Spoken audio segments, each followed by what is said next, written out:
Hey, all right. So I want to throw out the book here and give you another way to look at traces, and I want to call this beyond traces. So what this is obviously what we call a fishhook trace in shape and pattern, but what you're going to note right there. Now we're going to review that. So this is a very good friend of mine, actually.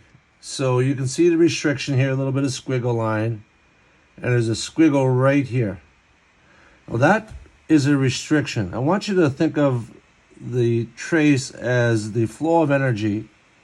And when you see a restriction there, that means there's a restriction on that golfer's trail side. Now, in this case, it happened to be a sciatic nerve, and the golfer was struggling to get pressure to the trail side. And then later on, this golfer also struggled. He had an ankle injury, and he wasn't allowed, and it was restricting the pressure to get into the toe. But that itself would be a good thing. But I just want to give you another way of looking at these traces.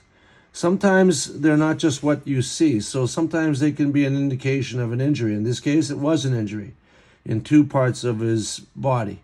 One in the sciatic nerve area and one in towards his ankle and foot area. So when you see the restriction in the flow, sometimes that's the best that they can do on that given day based on an injury. And we have to ask the right questions. So I'd like you to consider not just the trace, but what you're really seeing in this case are restrictions on a golfer's body and a physical limitation that they cannot achieve their proper goal that given day.